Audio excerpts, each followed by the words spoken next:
Good morning, Rosie. Morning. Now, you've said you'll do our 6 simple questions, but I'm just going to explain. This is the hottest day of the year. I'm in a crease shirt, and you've just put a jumper on, a cardigan on. So obviously your air conditioning is working better than ours. It is. I'm actually quite cold. So. Right. Okay. So my first question is: would you like to introduce yourself?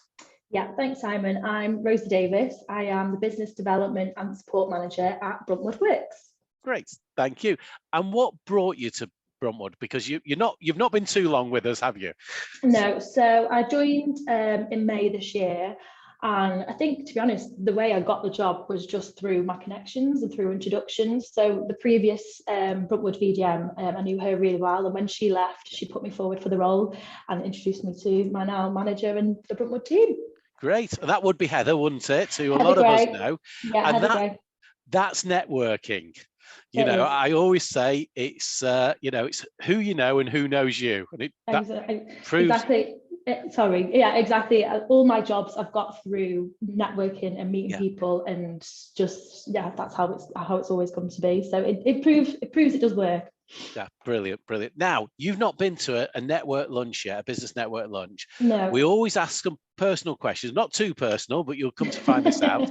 So now, swapping over, what do you do in your spare time? What hobbies and passions? So, I mean, I think my biggest hobby and passion would probably be hiking and being out in nature and walking. And it's something I've only just really started to love recently. And it's been born from the pandemic because that was the only thing we could do. But I just absolutely love it. I went camping at the weekend in the Lake District, and it was just gorgeous. I was really lucky with the weather, to be honest, but it was amazing. That's probably my biggest sort of hobby outside of work. Right, great. Well, rather you than me with camping. That's not for me. Just once I've ever done it. The weather was good, I'm pleased to say. I definitely am a fair weather camper. I wouldn't be able to do it in the rain. So following on, podcasts, do you listen to any? So I kind of fall in and out of interest with podcasts. I sort of have a phase where I love them and then don't listen to them for ages. But I have listened to some good ones, in my opinion. And one was Changes by Annie Mac, who was on Radio 1. Yeah. But she always has really interesting guests on, and it's all about something that's changed dramatically in their life and how it's affected them and how it's impacting them and how it's essentially changed their perspective on life and what they've learned from it. And I always find that quite interesting. Great. That's not one we've had recommended before, so that's interesting. So that's great. And what about books? Do you read any books? Yeah, so again, this is probably a new hobby interest of mine, reading books. I mean, I've always been able to read, but I've just recently started reading more because screen time just really annoys me, scrolling before bed. So I try and read a book.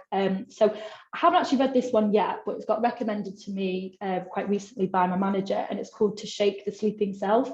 And it's about a man who quits his dream job at about the age of 30 and goes cycling around South America, and it's all about what happened to him and what he learned through the experience. It sounds amazing, and I don't know whether it's any good, but I've been recommended it, so I think it'll be good. So I'm just going to pass that recommendation on. Right, sounds interesting. Thank you for that. And the final one is words of wisdom. Have you got any words that you'd like to share with us? I'm still learning a lot in my life at the moment, but I think something I've learned recently is just to trust the process and enjoy the journey instead of just focusing on the end goal and the success at the very end. Just enjoy it whilst it's happening and learn from the mistakes and the achievements as well. So no, that's great. No, that's really good. No, I go with that completely. So yeah, I told you it wouldn't be too long, Rosie. It's quite a short interview. So thank you for taking part. No problem. Thank you for having me. Thank you. Bye. Bye.